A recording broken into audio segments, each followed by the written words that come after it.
All right, so by the end of today, we will be able to explain what a differential equation is and what a particular and general solution is. And if we get time, which I'm pretty sure we won't, but if we do, we'll start talking about area under the curve. And just so you guys know, I haven't updated my homework board. Well, I guess I did. I did it on Friday. I'm such a good teacher. I didn't do it this morning. Okay. So anyway, I do anticipate throwing an FRQ your way. Okay. And I also do anticipate starting something else. I'll pause the video here. You're not doing it, just so you guys know. All right, here we go. So what is a differential equation? A differential equation is an equation that has a derivative as part of the equation. So is that an equation down there? Do you guys see a derivative in there? That's a differential equation. Okay. So suppose a student had some function f of x and they found its derivative and that's their answer. What was the original function? It was x squared, right? Plus c. That is what we call the solution to a differential equation. So it's the same thing we did last time. I'm just giving you guys new words. Okay? So what did we call this last time? The thing that was here. Anybody want to get a bonus point for knowing your vocab? Yeah? That's good. I'll give you a point, but that's not it. Close. That's what the symbol is, yeah? What's that thing called right there? The circled part.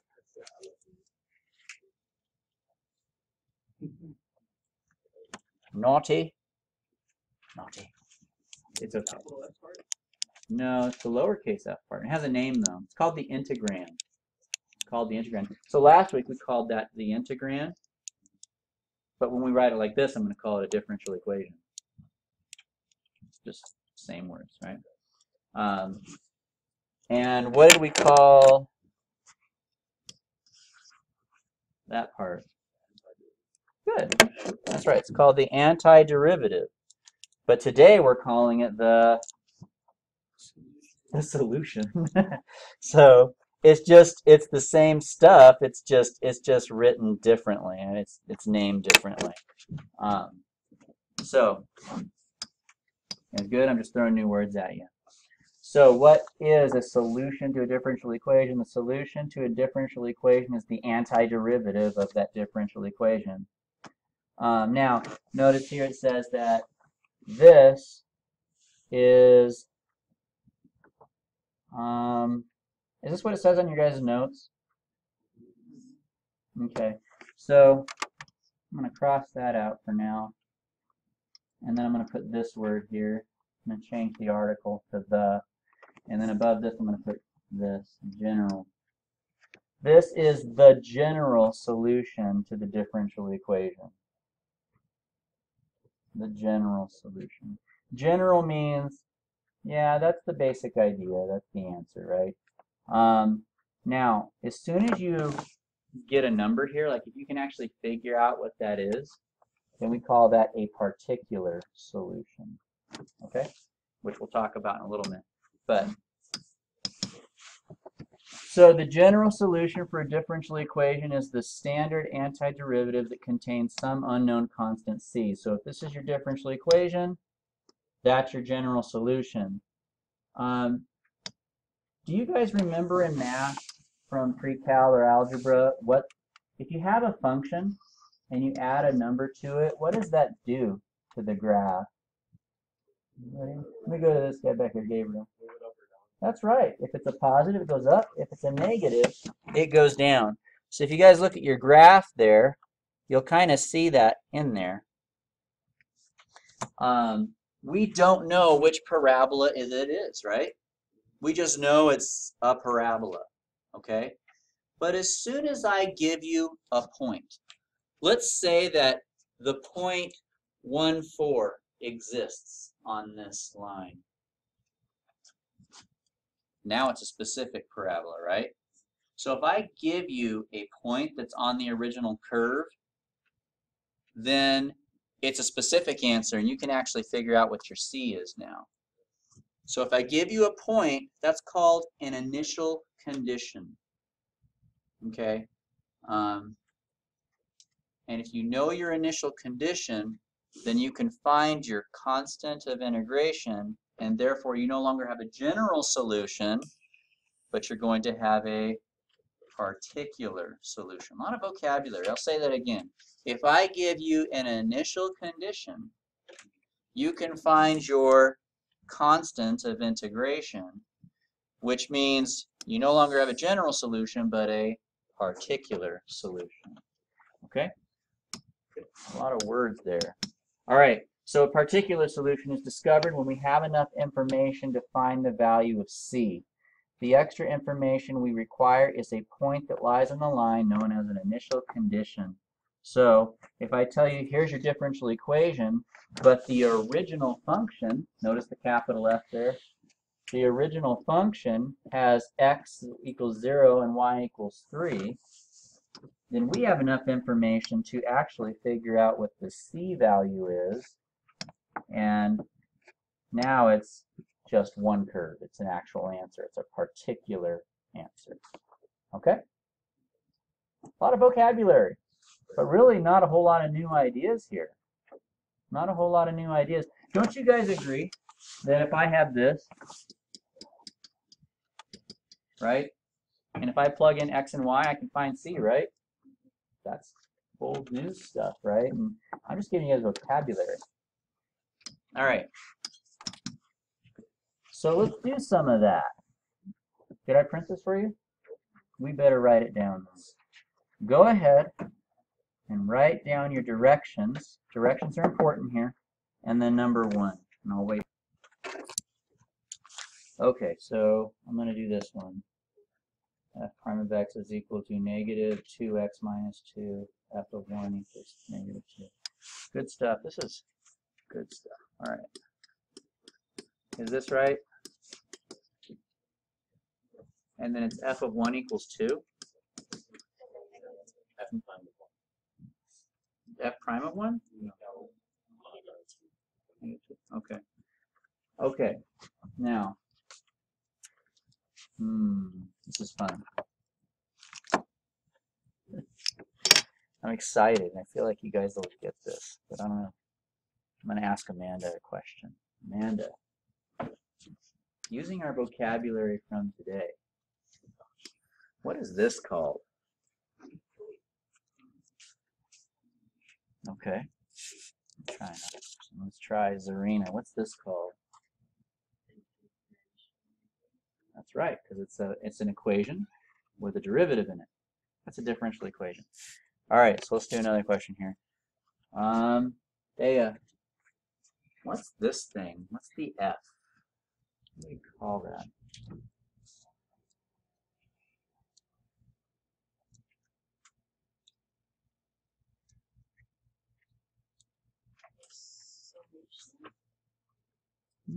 I'm going to give you a point for that. That's not the one I'm looking for.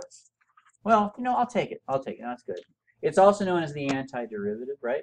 That's from last class, though, and I said vocabulary from today. So solution's good. You guys notice something, though? They put F prime and F. Okay, so don't write this down. Okay, I'm going to change this a little bit. I made a slight change to my equation. If I made that slight change, Chloe, what would I write over here?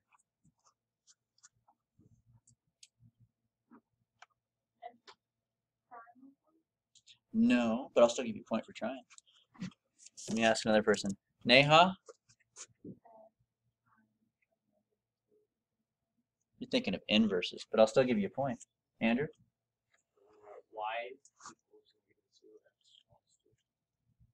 That's kind of true, but not quite. Not what I'm looking for. All right, I'll take one more. Someone wants to take a crack at it. All right, here it is. If I'm not going to call this a derivative, this is still going to be its antiderivative. So in this case, I would have to do a capital F of 1 equals 2. Those are the same things. Yeah? Why does it change? I'm just showing you guys different ways to write it. This has nothing to do with the solution. I'm just testing you guys on vocabulary and concept, like ideas. So if I go from F prime to F, that's the same thing as going from F to big F. I just want you guys to be familiar with the notation, okay? They mean the same thing, okay? Just so you guys know.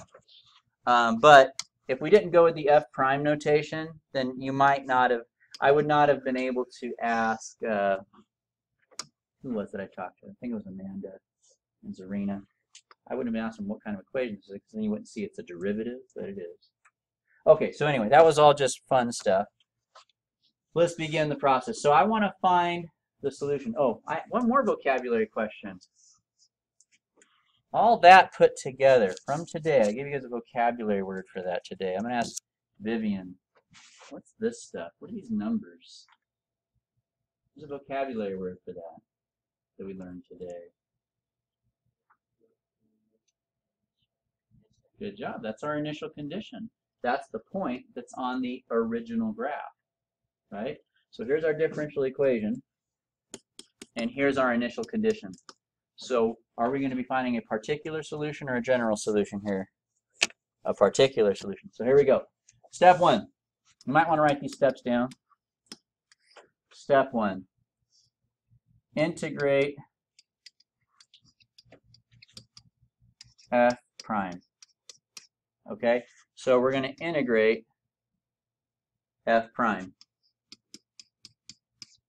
right? And don't you guys agree that's going to give me the original function plus c, right? So let's do that. What is f prime? Negative 2x minus 2 dx, right? Now let's do that. What is the integral of negative 2x? Negative x squared minus 2x. Don't forget your plus c, right? And that gives us f of x, right? And now we're going to step two. Somebody already said it. What are we doing? Plug in your initial condition. So what am I plugging in for x? Plugging in 1, right? And what am I plugging in for f of x? Well, you know, I'm going to go ahead and do this just to be fancy, right? Plug 1 in for x. But we know what f of 1 is. What is f of 1? It's negative 2, right? So we got negative 2 there. Let's simplify this. What's this going to be? Tricky question. It's negative 1. Why doesn't the negative get canceled? It's outside the parentheses. Watch out for little things like that. All right, so now I've got negative 1 minus 2 plus c equals negative 2.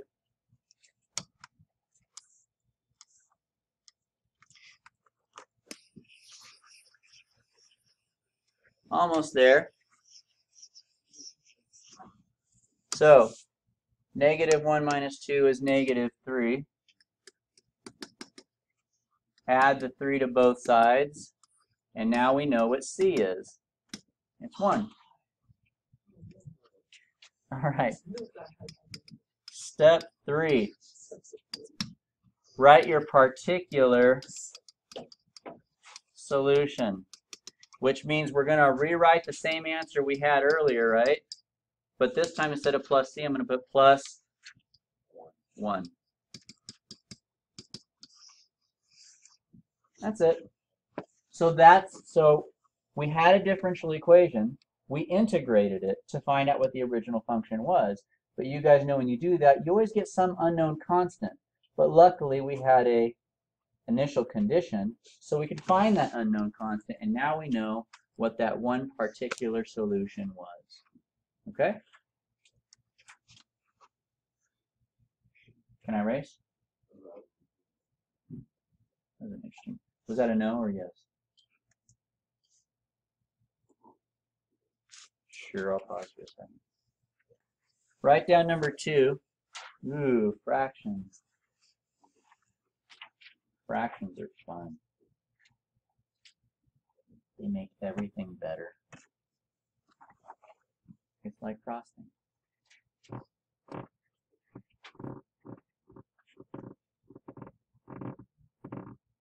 Sauce.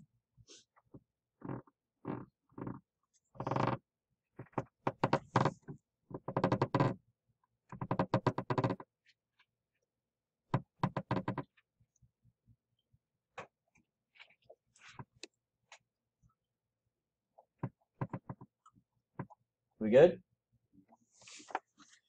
Okay, so I'm gonna let you guys walk me through this a little bit here. Let's see, we have f prime of x is equal to 1 over x cubed, right? And then f of something was 17 over 18, right? What was the something? So that's it? That's all correct? Okay, so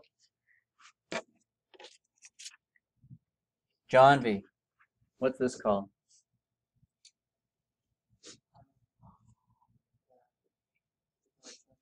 Good. Chris, what are these numbers called?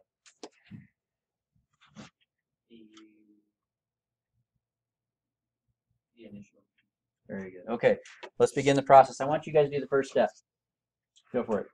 I'm going to pause, let you guys do the first step. We do want to integrate it, right?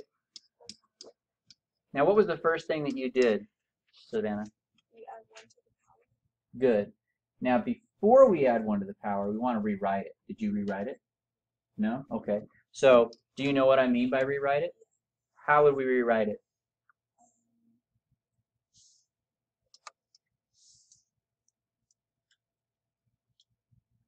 Oh, to the 1. Close. The other one. That's for roots. So to the 2.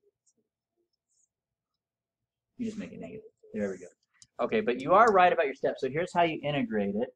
You add 1 to the power. That's what she said. So what do we get if we add 1 to negative 3? Negative 2. And then what do we do? Do you know what you do after that? I know I'm Divided coming at you. by the You divide by that number, right? So there's that. Don't forget your plus c. So there's your answer there for step 1. Okay. Now, just so you guys know, at this point, we're going to have to do math with this, which means you probably don't want to leave it like that. Excuse me. You probably don't want to leave it like that. You want to rewrite it. So, can I change slides? How would I rewrite that? Let me ask Trisha. How would you rewrite that?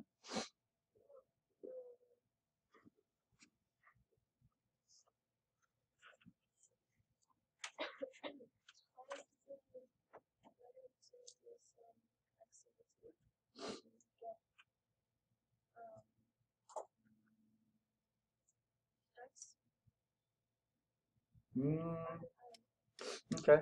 Is this what we had? Oh, we don't need another negative, right? This is what we had, right? Yeah. Okay. So what we don't like is where this guy's at. So we want to get rid of that. What do we do with that? You just put it to the bottom. So it's going to be negative 1 over 2x squared.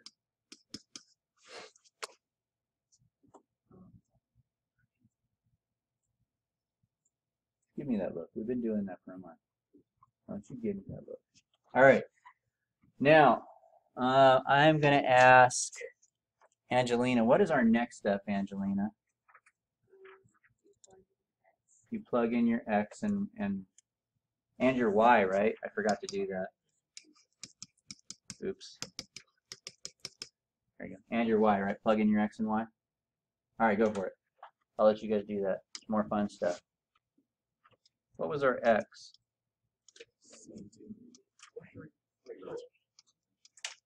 What was our y? 17 over 8. Oh, good. The fraction's over there by itself. I was afraid we'd have to plug that in here. That would have really stank. All right. So this is going to end up being 1 over what? 18. Well, that's convenient. My goodness. So thankful. What's 17 over 18 plus 1 over 18? Oh, sweet. So I'm going to ask one more question here. I'm going to go to Jonathan Schofield. What's our final answer then? JS.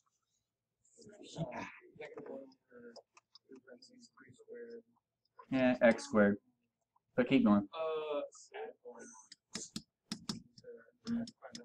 Just f. There you go. Bueno? So step 1, integrate. Step 2, plug in your number. Step 3, write your answer. Good? You said no. Giannis? Is that you? Are you giving me lip?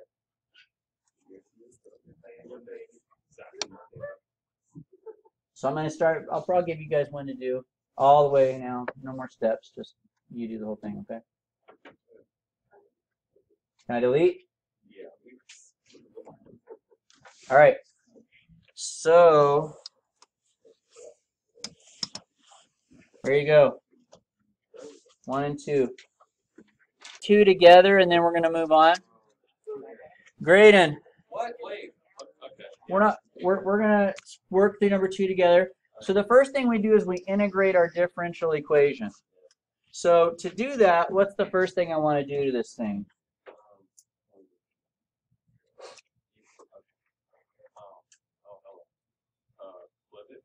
Yeah, we want to rewrite it. We don't like when we integrate or take derivative, we don't like our variables in the bottom like that. So we're going to go ahead and we're going to put 3 what? X to the negative 2 dx, right? Okay. Now let's continue. Mateo, what comes next? You add 1 to the exponent, Which makes it negative 3, right? And notice that I'm not going to have the integral sign anymore, right? Why? Because I did the integral, right? After you add 2 numbers, do you keep the plus sign? No. Same way, if you integrate a function, you did it, it did its job, it's gone now, it got used. But don't forget your plus c, of course. Now that we've gotten the integration out of the way, the calculus out of the way, we actually don't like this looking like this now. So Walter, what do I do now? Yeah, so what would it be if I did that? Good. Now, a few people, quite a few, like maybe 3 or 4, just from what I saw coming around, wanted to put the 3 down there as well. You don't do that because this is a rule that applies to exponents, right? That 3 is not an exponent. That's a coefficient. You don't do that with coefficients, just so you guys know. All right, so there's our function. All right, we're getting there. Let's move on. James, what will we do next? Jimmy? plug in they give you that. That's right. So what am I going to plug in for x? What they give you? They give us What is it? -2, right? That's correct.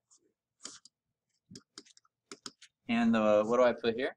The 5/2. Yeah. And now this is a subtle little algebra issue here. Those go away, right? Should have been a positive 3/2. All right. Michael, what's next? I wouldn't add it. But you got the right idea. We want to, since it's a positive now, right? You want to subtract it. And once again, we've been really blessed. We had a common denominator. So we don't have to get a common denominator. So what's 5 halves minus 3 halves? Yeah. We're being nice to you guys, just so you know. Those could have been uncommon denominators. Matthew, what's my final answer?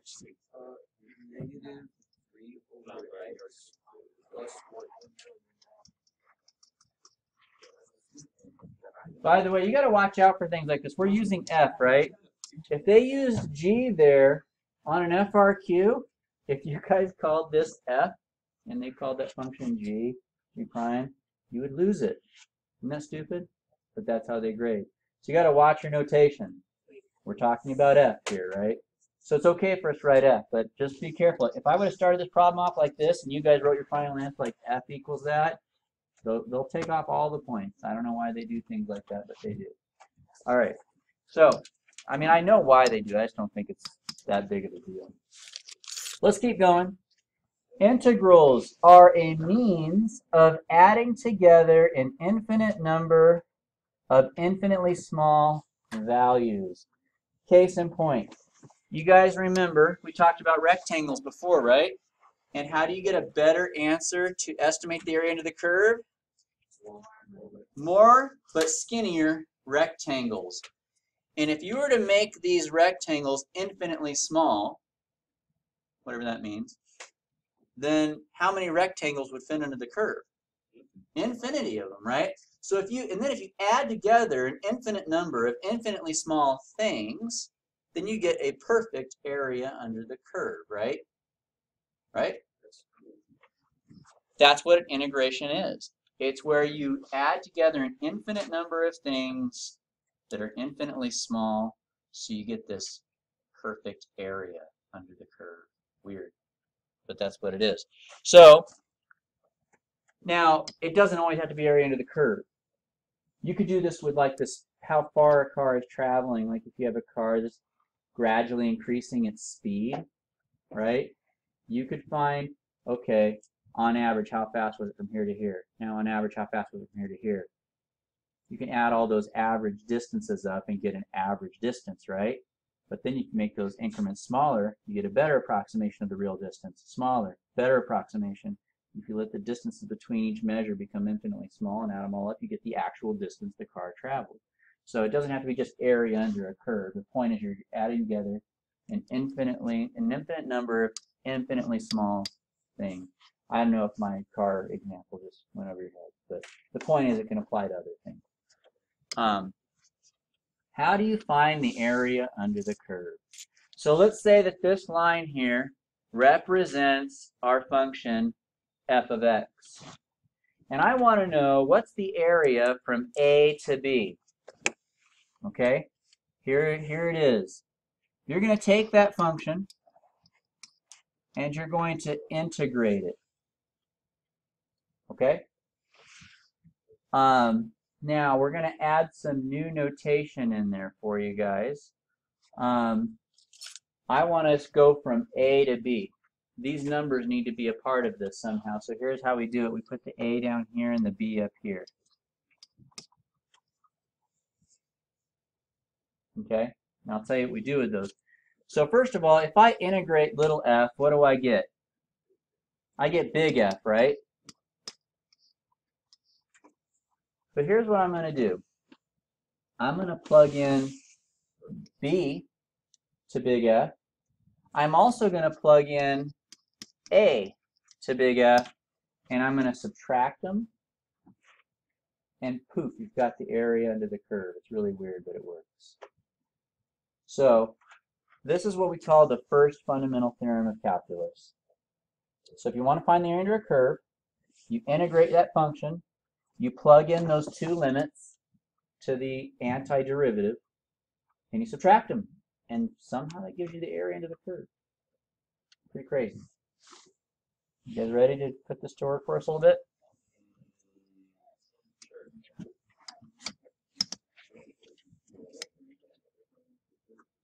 We call this a definite integral, okay? Because it's defined on a certain interval. The one without numbers, the one we've been doing so far, those are called indefinite integrals. The number up here is called the upper limit of integration. The number down here is called the, this should say lower limit of integration. So on your notes, scribble out the word upper and put lower there.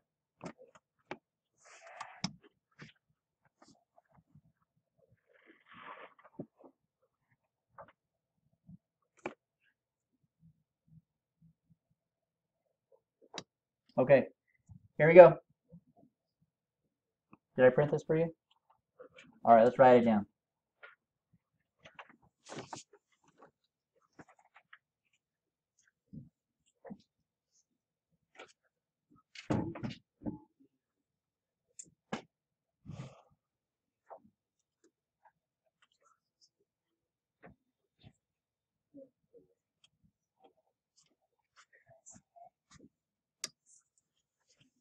Okay, you guys ready? It's one of the coolest things in calculus. You don't know why it works, and honestly, I'm not going to tell you why this works for the entire year. I will never tell you why. It's the reason it works would take me upwards of 3 to 4 days to explain why it works. And you may, on a good year, see one question like that on your AP test that has to do with what. So there's no way I'm spending 4 days on why this works. But it's a cool rule, and it's just a fact. It's pretty neat. You can find area under the curve. Sometimes I make it an extra credit assignment, and I find ways to get you guys to watch videos to figure out why it works. But we're not. I won't be explicitly teaching it. So here we go. Integral. I want to find the area under this curve. So that goes here. From what to what? So the smaller one goes down here. That's my lower limit of integration. And my bigger number goes up here. That's my upper limit of integration. Okay? Now, first of all, I want you guys to integrate that first. That's your first step. Do the integration. What would I get if I integrated that? You would get 2x squared, right? We're not going to put a plus c. I'll show you in a minute. Yeah. How did you get those for the upper and lower numbers? They just give them to us. Oh, yeah, the lower one goes in the bottom, the top, higher one is top. All right, now, did I take the integral? Did I do the integral? I integrated it, right? So am I going to have my little s here anymore? No, but here's what I am going to, I still need this 4 and 0 here. So here's what I'm going to do. I'm going to put brackets around this because that means, okay, I did my integral. But now I still need to do something with these two things. Now what you do is you do this. I'm just going to write it like that. And what this means is we're going to plug in the 4, right? That's this one. And we're going to plug in the 0. That's this one. And we're going to what? Subtract them. What's the answer here? That's the area under the curve. So step 1, integrate. Drop the little s and put brackets on. I'll say it again. Step 1 is integrate. You did it. Drop the s, put brackets. Step 2, plug in each of your limits and subtract them. Remember, bigger one first, smaller one second. Now I want to show you guys something kind of cool. You don't have to do this, but it's kind of neat. If I have a line that is 4x, my y-intercept is 0, right? And my slope is 4.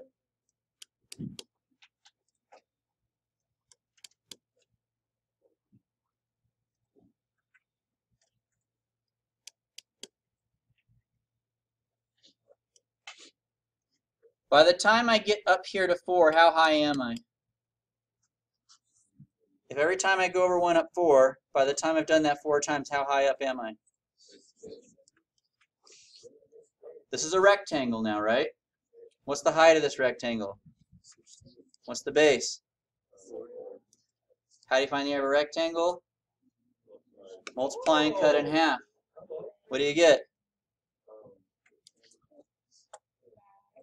Pretty crazy. Tells you the area under the curve. So this is the line 4x. By the time you get up here to x equals 4, I'm going to put the 4 here. By the time you get over here to x equals 4, you're up 16, right? So that's a height of 16, a base of 4. 4 times 16 is 64, divided in half is 32. So you can use geometry on that one. You can't do that on most curves. You know, we do call all lines curves in calculus. I know why that's disturbing to you, but all right, you guys do this one. I want you guys to find the area under the curve from x equals 0 to x equals, let's say 3. Go. And you don't have to draw a picture. You could. I think that'd be cool, but you don't have to. Just do the fundamental theorem of calculus.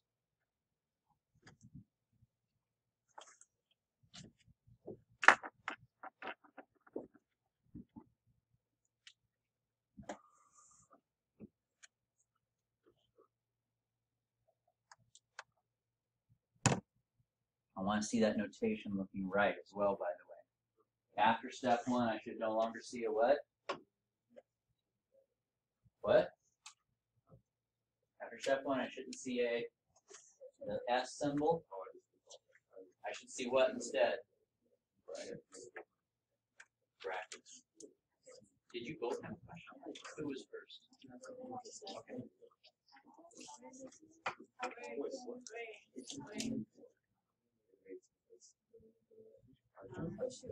So this is an application of integral. So what is an integral? An integral is the opposite of the derivative. But what are integrals for? They're for finding area on a curve.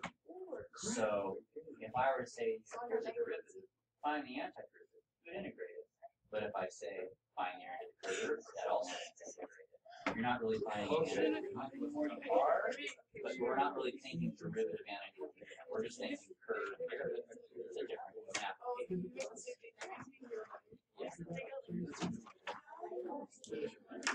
Bigger on top. Bigger on top. Now later in the year that will change, but for now it's big on top.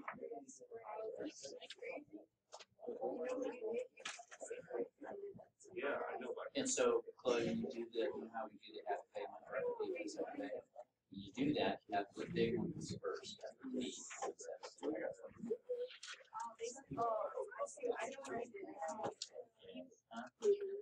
I didn't. I'll try to remember to do that. Thank you for reminding me. Should be getting negative 27. Oh, Yes. wait. Wait. No, I didn't. I'll put the answer up. The bell's ringing in a minute, but if you want to see the solution, I'll have the answer up for you guys. We turned in 2.1. Yeah, can you guys pass your 2.1 homework to the front of your rows before you guys leave today? I forgot to collect homework. Pass your 2.1 up. Just leave it at the front. I'll get it. And like I said, if you want to see the solution, I'm working it out now.